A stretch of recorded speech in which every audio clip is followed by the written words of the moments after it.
T&E Magazine presents Exum Music with your host, Lawon Exum.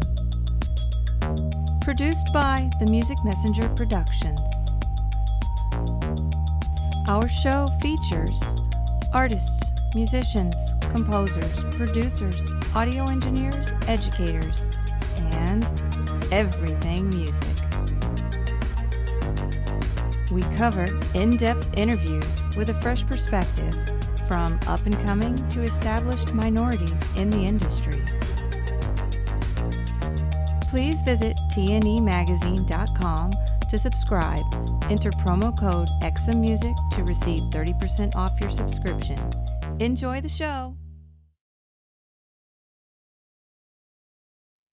You are listening to Exum Music with your host, Lawon Exum, where everything is music. This episode on Exum Music was with Miss Lyndia, vocal coach extraordinaire, who is the founder of Sterling Vocal Coaching Limited.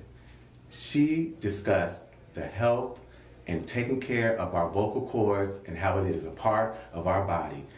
What we also discussed was how she found her calling in educating the voices of the music industry today.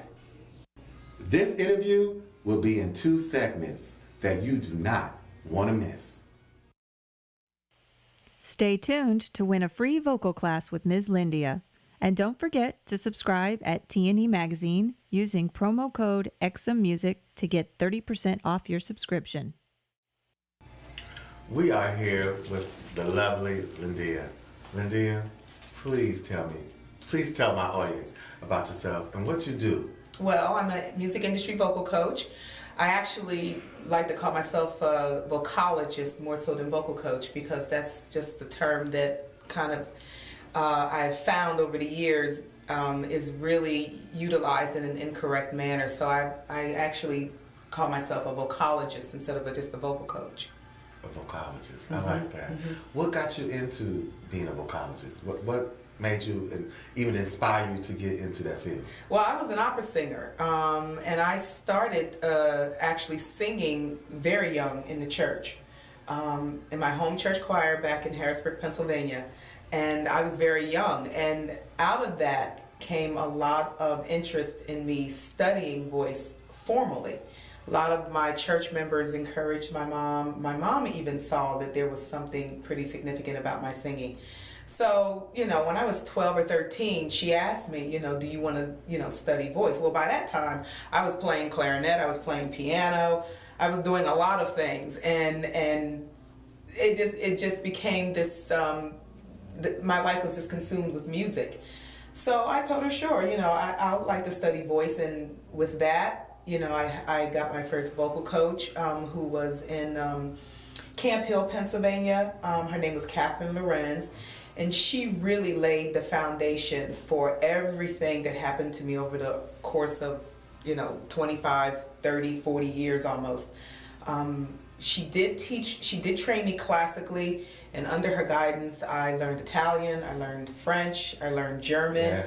And I started going to junior opera competitions and winning them. All right. And that's when everyone in my family, particularly, they thought, okay, this might be something for real. And so that went on to university, Temple University in Philadephia, their College Conservatory of Music, where I studied again with one of the greats, Clara Meyer at the university, and did a lot of my young roles there at Temple University, and sang a lot, continued to sing, and went to grad school in Chicago. And it was during Chicago, yeah, I love Chicago. And it was during that time in Chicago that I was starting to have a transition where I wasn't sure if I wanted to stay in opera anymore, primarily. And I was having, some success, but the transition was happening for 2 reasons. The first reason why the transition was happening was because I was becoming disillusioned with minorities in opera. Okay. I was becoming very disillusioned with that. The struggle was real in opera for minorities. Uh-huh. And all of those who are singing successfully, they can tell you the struggle is real. But once you get there, you know, in opera particularly, maintaining that space in that particular art form can be very demanding. So I wasn't sure if I wanted to stay in opera. And the second reason, which was transitioning me, was because I started to experience my own vocal trouble, which was blowing me away because I had been trained by some of the best. And I'm thinking, why is my voice acting up? What's going on? And I had no idea what was going on with my voice, none whatsoever. And that took me on sort of like a journey of self-discovery. Because if I was trained and experiencing some vocal problems, what would happen to people who weren't trained? And that began my transition into vocalogy, the science of the human voice, studying not only singing, but the physiology behind singing. In colleges, they'll call it pedagogy or vocal science. And I must have worked with every doctor of voice, every area of voice and speech pathology, because I was on a search. Initially, I was on a search to heal myself. Okay. But as things began to progress, I started thinking, so when you come out of a world of gospel music and you were trained exceptionally, so if this happened to you, imagine what's happening to gospel artists, R&B artists, pop artists, you know, imagine what's happening to them, especially if they don't come out of the formal vocal education that you came out of, which is more likely than less likely. Okay. The music industry, you know, that's not a caveat for signing a record deal. You must be trained as a singer. Okay. We're seeing that now. Okay. Singers are injuring themselves. I won't name names, but we know who. And that's primarily why. And so I went on this search, and finally I started to understand this is what's going on in the human instrument. And many of us don't learn how to play the instrument called voice. Once you learn how to play the instrument from a physical standpoint, because it's a physical instrument, then all these other things kind of fall right into place. Lyndia, you're so fascinating. Let me ask you this. I hear from you what you're telling me. It was kind of like some self-journey things going on with you. Now, did that make you say, you know what, I'm going to help other people? Due to the fact, if this is happening to me, I'm going to train and help other people to be successful in voice. It wasn't that easy. I liked singing, and I did not want to leave singing. Okay. Because I was good. Oh, I bet you was. And I bet you are. Yes, How about that? yes. Okay. Yes, thank you. I was good. And I know I was good. Okay. And I did not want to leave my career. And it was like, why is this happening to me? I don't want to leave. Okay. I don't want to not do what I've been training to do all my life. Okay. And I'm good at it. That part of it was hard for me. So it wasn't like, you know, I'm not going to pretend like, you know, I was this I had this charitable spirit and I was, I'm going to just help other people. No, I wanted my own career as a singer. Okay. So that was a struggle between me and God. Wow. We fought back and forth about that for a couple of years. Okay. And God, of course, won, because during that in the meantime, He put me in a bank. He said, you know what, you're going to sit here in the bank and work. He humbled you. He really did. Until you do it my way, you're going to sit in the bank and work. Because the income that I was earning as a singer had stopped. And I didn't know anything else. And so I got hired in a bank. And I stayed in that bank resisting what the true call of my life was. Right. But he said, you're going to stay here then until you do what I tell you to do. But you know what? That leads me to my next question, which is kind of crazy, but I was going to ask you, so what was your aha moment to let you realize that, you know what? I'm gonna do what I know that I know I can sing. I know I can sing, but I'm gonna continue to do what I love to do, and that's research and deal with the voice, and you know, get other clients or what have you to, you know, help them with their voice as well, so they can be heard, so they can live their truth. Because it seems like to me like you were fighting them your truth, and God humbled you to say, okay, since you think you bad, you think you can sing, guess what I'm gonna do? I'm gonna sit you in that bank to let you realize. And I hated it. I hated being in that bank. Oh, I know. Because when you sitting there, and when you're doing something, when you know you have something to give, even like you said, your voice and singing, he can't humble you. Mm-hmm. And you will sit back and be doing something that you don't love to do. Mm-hmm. Like, I mean, it's apparent to me, and I'm pretty sure to my audience, that you love what you do. Oh, I mean, absolutely. you do. And it's to me, it's refreshing to see that, especially among our color. I'm gonna be honest with you, to see someone that cares about even just the vocal and just the instrument behind, like you said, our voice. Because it seems like to me that you're living truth. You're living truth that we can do it. So what would be the advice that you would tell someone? Well, I'm going to back into your question. Okay. Because you asked me what was my aha moment. Right. And that's an important component to this story. Okay. I had my best friend, one of my best friends actually, Okay. who I went to graduate school with. She was another opera singer. Okay. And she was diagnosed with cancer during that season. And I remember leaving the bank, 5 o'clock in the afternoon, fighting Chicago traffic to get to the hospital so that I could see her, because I would try to visit her, when I was done with work. And she laid in that hospital bed, and this was a phenomenal voice. And if anyone was going to be a star in opera, I knew she would be. And she laid in that bed, and she was like, so how was your day, And I was like, yeah, it's the bank, so, I'm paying my bills. And she laid there and she said, well, what are you going to do about singing? And I was like, my voice has not come back. And when I do sing, it's not the voice that you remembered or that I know. And I'm not putting that out there until I figure out what's going on with my voice. And she laid there with a chemo drip going through her arm. And she said, why don't you teach? And I looked at her and I was like, clutch my pearls. What? No. And I said, those who can do and those who can't teach. And she looked at me and she's like, you need to quiet that foolishness. She said, no. She said, do you remember when we were in grad school? And I said, absolutely. She said, when I had a vocal problem, you know who I would go to? You. Anytime my voice was acting up, she said, you know who I'd come to? You. And I was like, really? I thought you was just kind of just coming with questions. She said, no. We had some of the best teachers in our graduate program, and every time I had a problem with my voice, I would still come to you. And I'm like, why? She's told me, she said, because you have a way that you communicate what we do in a manner that our teachers on the graduate level did not. I understood it when it came from you.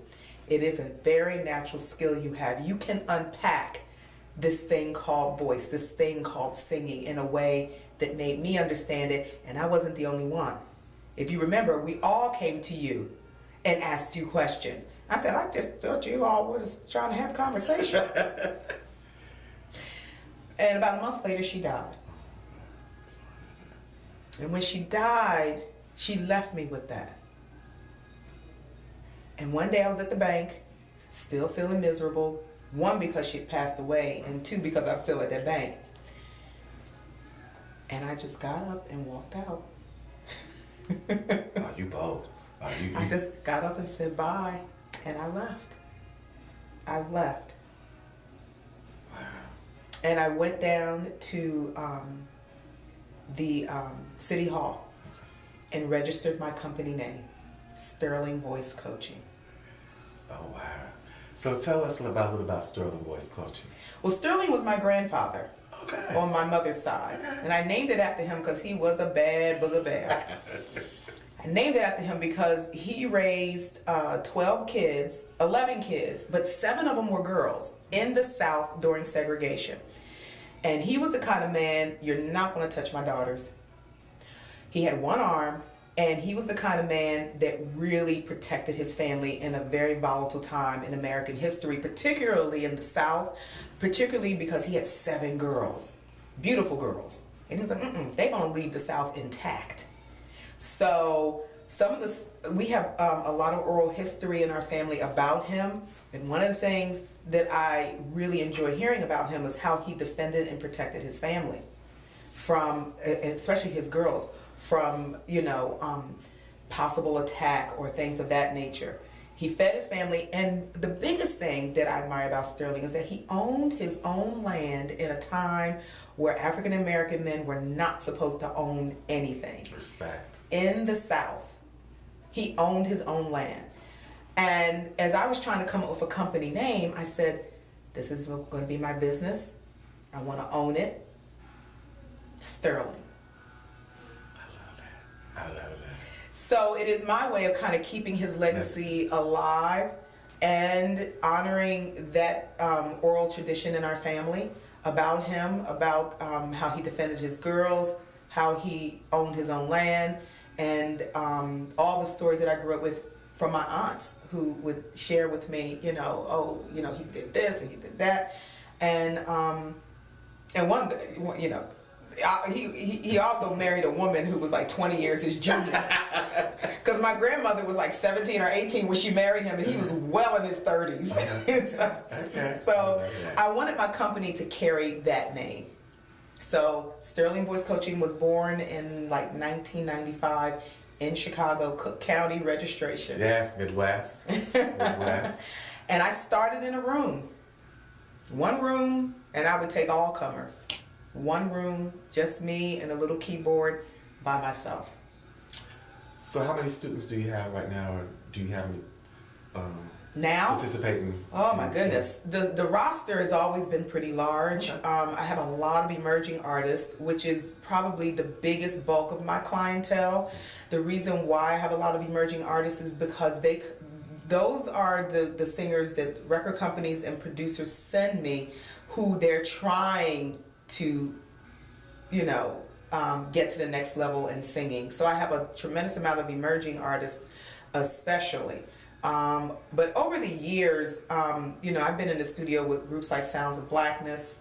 Gary Hines is a really good friend of mine, and so, really love him, really love Sounds of Blackness. But my relationship in education and in the music industry began when I sat on the board for the Grammys. Okay. And I began to work in their vocal area with their Grammy camp and with all of the Grammy education components, dealing with voice and dealing with Grammy in the schools, Grammy Career Day. So I stayed on the Grammy board of directors for about 4 years, maybe even longer than that. And I was really working to get the Recording Academy's educational arm to really start, implementing good vocal wellness into their knowledge on their educational arm. Because a lot of people think that the Recording Academy is just the Grammys, and it's not. It's more than that. And they are very philanthropic. They have the Music Cares Foundation, but they also have this large educational arm where they assist schools, particularly in underserved communities. And that was the part of the Grammys that I really enjoyed participating in. I see that you are really giving back, it seems to me. Like, now I don't want to say giving back, because I feel like you are progressing your legacy to keep going when it comes to giving back with the voice and just people trying to get into the industry, I want to say, musically. Because right now, like you're saying, I think right now we need people to know about their voice when they're trying to get in the music industry, as far as making sure it's correct, making sure so you won't get any injuries, and knowing about your body and knowing that you can project what voice that you want them to project to be great in the music industry. One of the biggest problems is that young people today, the biggest problem is that they see their favorite singer on television, or they listen to their favorite singer on the radio, and they pretty much think that that's it. Exactly. That that's the process. And the process actually goes much deeper than that. And unfortunately, because they don't understand the process, many young people get into this industry very unaware. The business side of it is no joke. So we don't have time to go on that end of it. But the vocal side of it, the reason why you have so many singers injuring themselves is because they were always operating on, and they got signed on their talent. Correct. Well, we all have talent. We're all born with something. But no one bothered to develop skill. And I say this all the time. What's the point of having, my metaphor is, what's the point of owning a BMW if you have a busted engine? Cool. What's the point? Yeah. There's no point in possessing a wonderful talent if all you're going to do is withdraw from the talent and never deposit any skill. And the human voice is a tricky instrument. It's a tricky instrument because it's an alive instrument. It's not like a piano or guitar where you can take it and get it repaired when it's broken. These little vocal cords, once they're gone, that's pretty much it. You can't go to the Guitar Center and replace them. That's it. What artists, for example, Tina Turner, Gladys Knight, their voices, what can you tell me makes them keep going and being successful in this industry with, their voice? Well, I don't know those ladies personally, but I can tell you they came out of a different generation. And there's a specific reason. Today's generation of singers, very spoiled because digital technology enhances a lot of what they do. So really, when you hear yourself digitally so enhanced by a great producer who understands software and how to take the human voice into a direction digitally that really isn't the truth live, you actually believe that stuff. Oh, yeah. You Exactly. believe, when you hear yourself played back, you're like, oh, that's me. And I'm like, that's not you. And we won't find out who you are until you hit the stage live. Thank you. Because then it doesn't transfer. So digitally, they're enhanced. Well, that technology wasn't around in Gladys Knight's day and Tina Turner's day. That technology was not around. So they really were forced to take it more seriously on that level, to really pay attention to the health of the voice. And there have always been people like me around to help artists do that. It was up to the artist to seek us out. Many young artists asked me, well, doesn't the record company provide that? Yeah. I was like, that's not the record company's job. That's like asking a shampoo company to take care of your hair. No, they'll provide the product. It's up to you to wash your own hair. It's up to you to, it's up to you. Yeah. That's not the record company's job. The record companies is not responsible for the care of your instrument. They figure it's your voice. Don't you know how to take care of it? Our job is to do what we do on our end as far as producing a product that we can market and sell to the masses, and everyone make a whole lot of money as a result. But the care of your instrument is not the record company's responsibility. It's your responsibility. It's your instrument.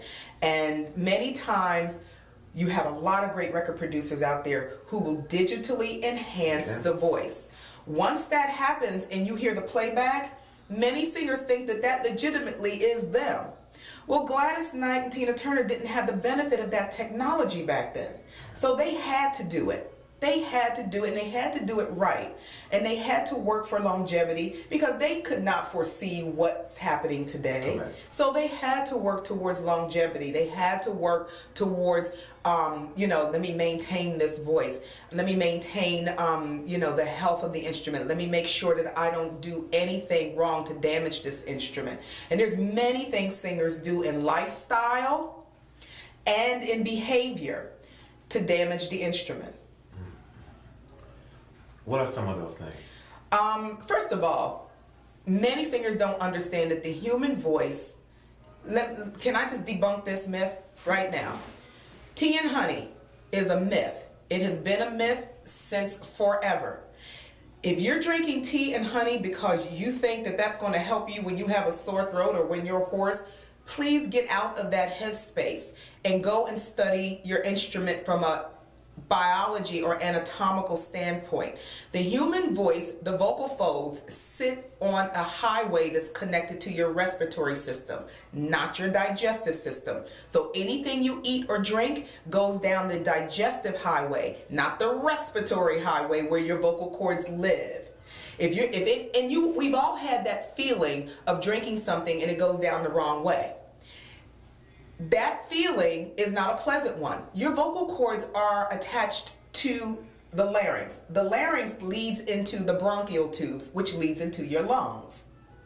Nobody wants food or drink going down that way. Nobody. Right. But many singers tea and honey. And I'm thinking, drink it because you like it. But mostly tea and honey provides a placebo effect. They're just basically mentally telling the singer, okay, this is helping me. And sometimes you might have to use those kinds of games to get a singer in the right headspace, especially if they're freaking out about their voice. But they're freaking out because they're not prepared.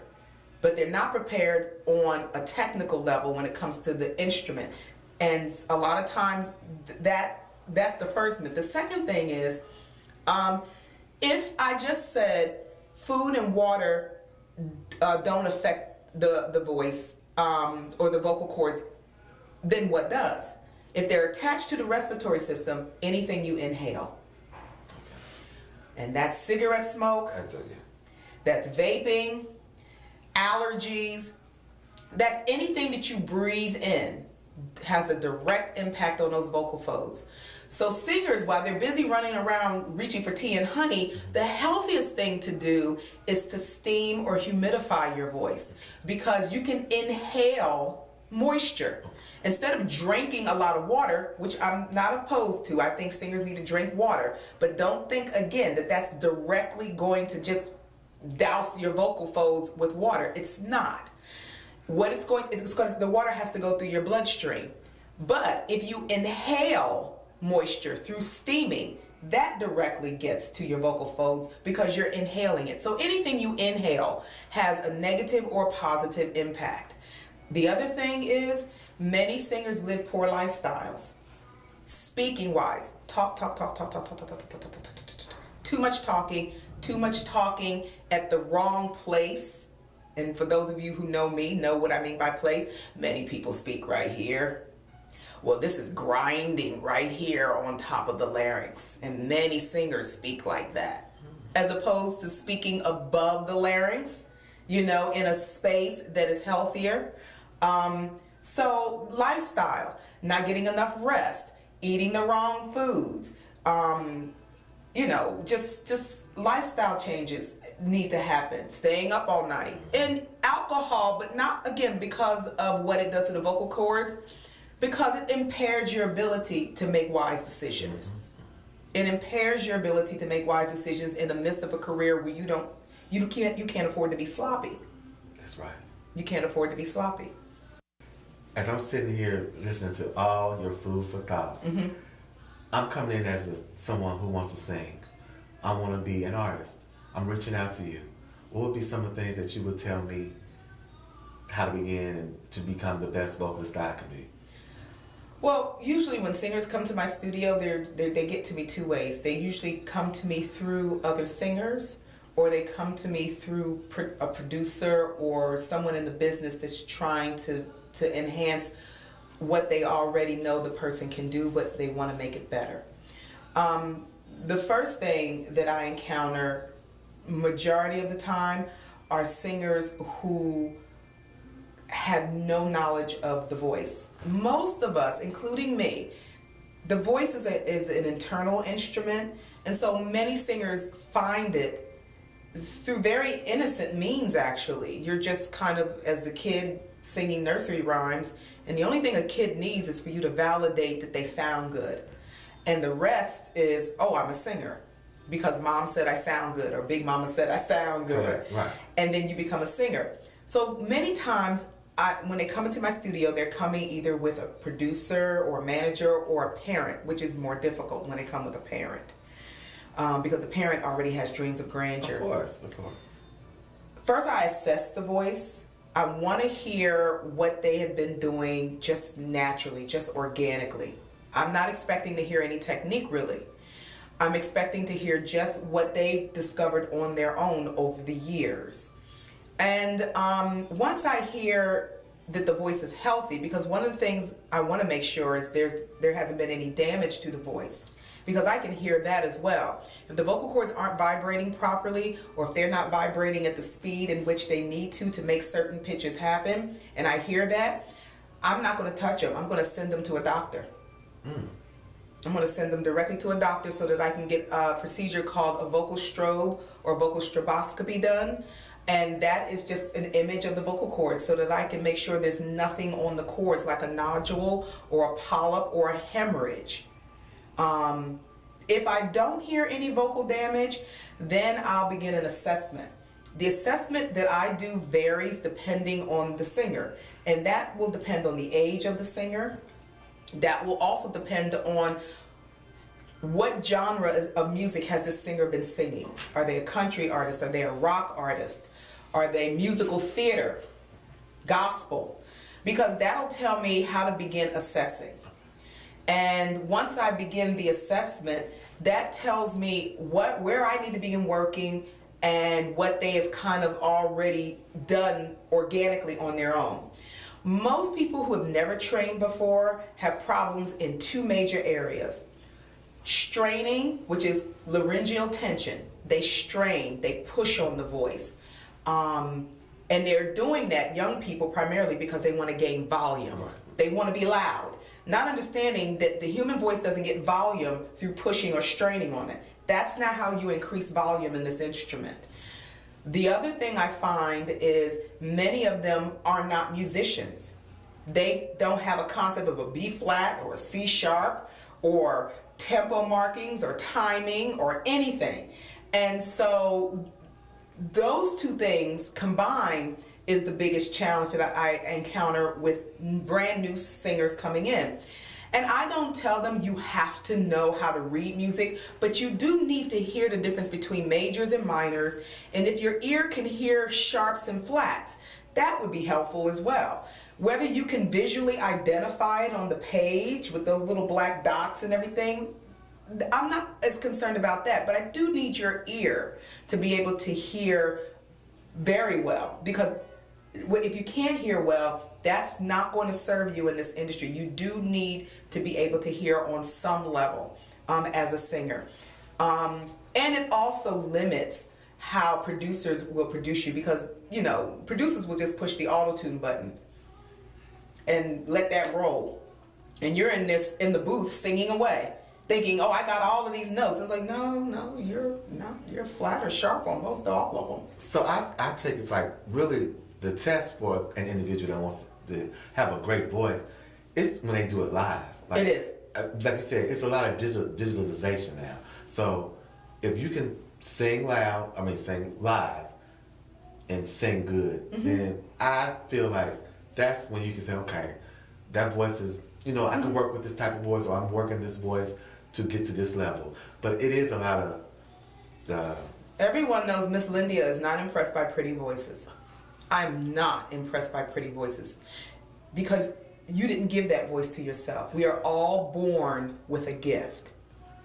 All of us are born with a gift. We come into this world, I think, with a little piece of God that He deposited in us.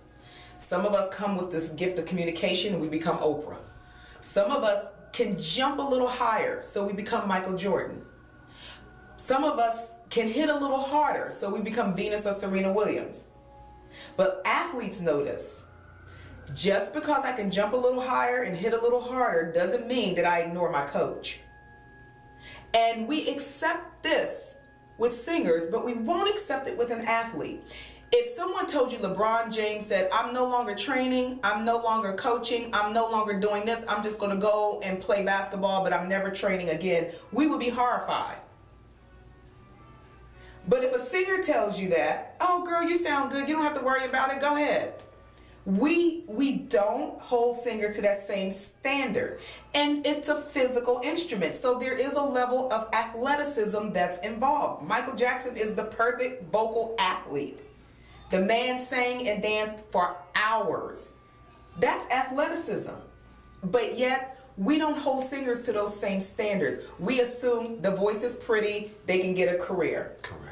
Well, I meet a lot of pretty voices in my lifetime, and I am so not impressed. So not impressed with the pretty voice. Because that doesn't tell me what you contributed to that. That just tells me what you were born with. And you are no more responsible for that than you are the color of your eyes. If I say, oh, you have beautiful eyes. Oh, well, you can say thank you, but you can't tell me you did that. You didn't. You came into the world with it.